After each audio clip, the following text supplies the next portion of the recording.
La historia de todas las sociedades hasta nuestros días es la historia de la lucha de clases.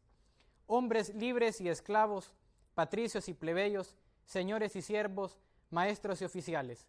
En una palabra, opresores y oprimidos se enfrentan siempre y mantuvieron una lucha constante, velada unas veces y otras franca y abierta.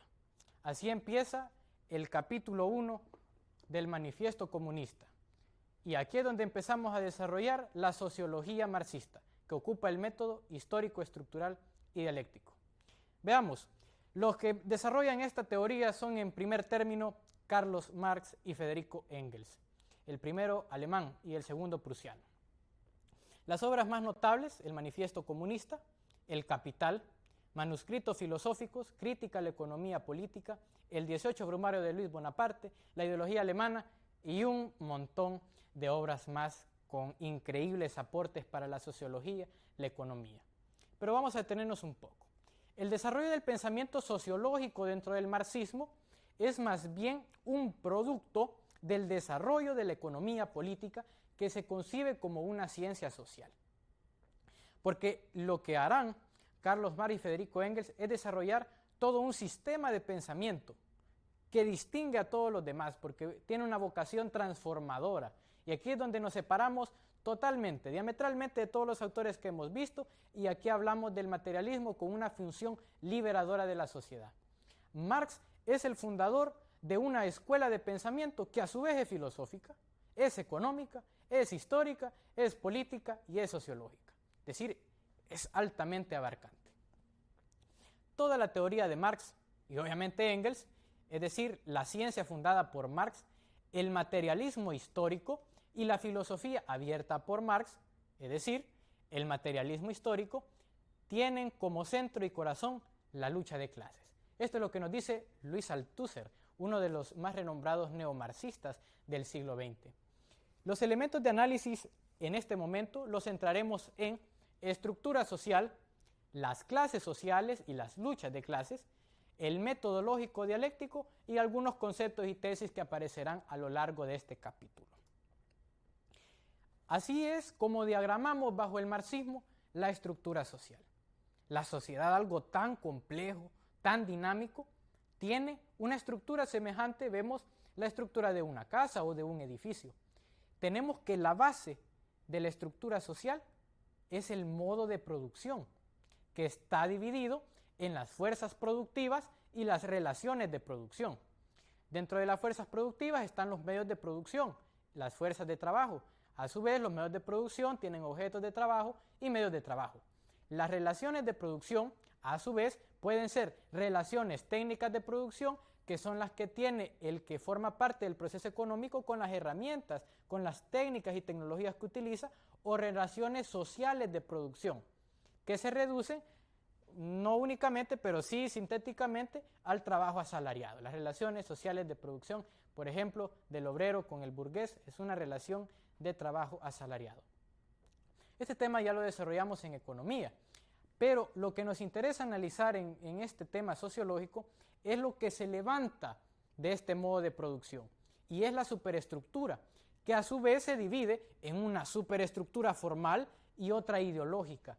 La formal la componen las instituciones jurídico-políticas, entre ellos el Estado, las instituciones del derecho, etc. Pero también una ideológica, y esta es quizás la más importante de analizar en este momento, porque aquí se analizan las formas de conciencia social. Para estudiar la sociedad, no se debe de partir de lo que los hombres dicen, imaginan o piensan, sino de la forma que producen los bienes materiales necesarios para su vida. Esta es una de las grandes tesis de Marx, es decir, para estudiar cómo se compone la sociedad, no lo vamos a hacer de manera idealista como proponían los demás autores, sino de una manera materialista, es decir, por una relación objetiva que tiene el individuo a través del proceso de producción y donde se desarrolla toda una dinámica social. Es en la infraestructura donde hay que buscar el hilo conductor de los fenómenos sociales presentes en la superestructura. Si queremos ver, por ejemplo, cuál es el sistema ideológico de pensamiento en la sociedad capitalista, hay que estudiar el modo de producción capitalista. Si queremos ver ¿Cuál es la superestructura ideológica dentro del sistema feudal? Hay que estudiar el modo de producción feudal. Esta es la gran tesis del marxismo. Y aquí existe una relación dialéctica entre la infra y la superestructura. No quiere decir que están alejados, sino que todo el sistema dinámico que está dentro de la superestructura repercute en la base económica. Y asimismo la base económica, el desarrollo interno económico, posibilita el desarrollo de la superestructura. En el nivel ideológico encontramos sistemas de ideas, que son representaciones abstractas, ideas políticas, jurídicas, morales, religiosas, estéticas y filosóficas. Es decir, hasta el criterio de lo que para nosotros es bello o bonito está dentro de una superestructura ideológica que responde a la materialidad del modo de producción en el que nos encontramos. La belleza en el mundo feudal no es el mismo patrón de belleza que en la sociedad esclavista griega, por ejemplo. Y aquí tenemos que a nivel formal lo constituyen los aparatos formales, institucionales y las normas. Muy bien, ahora analizaremos las clases sociales y la lucha de clases. Partimos de que la sociedad humana se encuentra dividida en clases sociales. Sustancialmente, dice Marx, la sociedad capitalista se divide en burgueses y proletarios. Ya veíamos ahí en el inicio del video que la historia de las sociedades hasta la actualidad es la historia de la lucha de clases. Pero veamos, ¿qué son las clases sociales? Bueno, son grupos, colectividades, que tienen intereses antagónicos entre sí. Pero a diferencia de lo que decían los positivistas, que es una anomia que existan clases sociales, que exista opresión, que existan esclavos, dice Marx, es que por la propia naturaleza de un sistema antagónico donde está la propiedad privada, es que existen las clases sociales. Es decir, las clases sociales es el fruto de un sistema económico que se fundamenta en la desigualdad, que mientras uno produce, el otro acapara. Es decir, mientras el obrero trabaja, el burgués se apropia de su trabajo a través de la plusvalía, que esos son términos económicos, y de esta manera se desarrolla. Y a partir de esto sabemos que la lucha de clases es el motor de la historia. La evolución social no es por complejidades sociales, sino que es por el factor dinámico que le imprima esta lucha de intereses entre las clases sociales. La clase social es una categoría fundamental y a su vez es base para la explicación de la dinámica social. Las clases surgen del modo de producción dado. Las clases sociales dentro de la formación social tienen un factor dinámico. Por ejemplo, la industria tortillera. Desde el primer momento en el que deja de ser un proceso artesanal y se convierte en un proceso industrial donde las tortillas dejan de hacerse manualmente y las operan hombres en maquinarias y las ponen en un plástico y después las venden, quiere decir que hay una transformación económica, pero también hay una transformación social, porque las relaciones que existen con respecto a las materias han cambiado por un proceso de industrialización. Ahora bien, la lucha de clases no es única, no se desarrolla solo de una manera. Dice Carlos Marx que existe una representación de la lucha de clases económica, también otra ideológica y otra política. Y si nosotros vemos el esquema de la estructura social y vemos la superestructura, se libra una guerra dentro de la superestructura ideológica, dentro de esta misma lucha de clases, porque hay intereses antagónicos. Y esta lucha, ¿cómo la vemos en la sociología? Bueno, la lucha que emprenden los positivistas por conservar, así como los funcionalistas e inclusive Weber, por mantener el status quo versus la complejidad que imprimen los materialistas al momento de abordar la sociología. Y aquí vemos que la clase social puede verse en sentido objetivo, la clase social en sí. Por ejemplo, ¿cuál es el proletariado en sí? La agrupación de obreros que están en una plaza. Pero en un sentido subjetivo, es decir, la clase social para sí, es la identificación que tiene el obrero hacia la clase a la que pertenece y el papel que juega y la capacidad que tiene de transformación. Es decir, el obrero al comprender que pertenece a una clase social que es oprimida y que tiene intereses que son antagónicos al de su patrón, ha desarrollado la conciencia para sí, es decir, una conciencia subjetiva. Y aquí es donde se le reconoce a los marxistas la teoría del conflicto, porque aquí, y como lo dice de una manera magnífica Marx, la violencia es la partera de la historia. Es decir, que el desarrollo de la sociedad es dinámico y al ser dinámico también lleva una confrontación directa entre los intereses antagónicos. Entonces, para entender la sociología, esta teoría del conflicto dice hay que ver las estructuras de poder, hay que ver el Estado y la dominación que existe de una clase sobre otra. ¿Cuál es el método que ocupan los marxistas para entender la sociedad? Es el método lógico-dialéctico. Y aquí vamos a detenernos un poco y hacer una abstracción. ¿Qué es la lógica?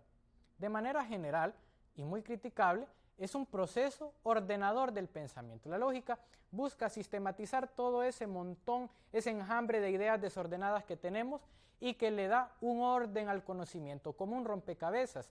Nuestros pensamientos tan dispersos empiezan a tener un orden, una cadena. Eso lo permite la lógica. Existe una lógica formal y una lógica dialéctica. Pero el factor decisivo entre la lógica formal y la lógica dialéctica es el cambio, es el dinamismo, porque los pensamientos, bajo la lógica formal, están estáticos, pero según la lógica dialéctica, los pensamientos que tenemos en nuestro cerebro están en un constante cambio, y como lo decía bien Panta Rey, todo fluye, nada es igual, todo se mantiene siempre en un movimiento constante, y ese es el elemento principal de la dialéctica. ¿Cuáles son las leyes dialécticas de los materialistas? Número 1, unión y lucha de contrarios. Y aquí es donde vemos la explosión de las relaciones, porque todo, hasta lo más insignificante que tenemos, tiene una relación con otro elemento. ¿Y esto cómo lo podemos ver en la realidad? Por ejemplo, observemos la comunidad en la cual vivimos, ya sea una colonia, una comunidad, una residencial, sea un cantón. Ahí vamos a encontrar infraestructuras que responden a estas leyes. Y ya lo vamos a ver por qué. Porque estas relaciones tienen una conexión de entre lo que muere y lo que nace dentro de un cambio evolutivo. Para entender lo uno, debemos entender lo otro. Para entender al proletariado, debemos entender la burguesía, que es su antagónico, y así viceversa. Para entender al proletariado, entender la burguesía. También tenemos la negación de la negación, que no quiere decir en términos negativos que lo desecha, sino más bien un carácter progresivo, una superación. Y esto lo podemos ver en las sociedades, porque un sistema económico niega al otro en medida que adquiere elementos del sistema pasado y los potencia. Un ejemplo de ello es el capitalismo, que no borra todo lo que tiene el sistema feudal, retoma los elementos principales y los potencia. Y eso se ve históricamente el principio de la negación de la negación. Y en último término, el salto cualitativo. En las sociedades, los saltos son preparados por la actividad humana. Es decir, ese salto de un estado, de un sistema económico hacia otro, no es casualidad, es causal. Y esto es porque maduran las condiciones objetivas. Y es el ser humano en sociedad, los grupos que tienen identificación, los que aceleran ese proceso.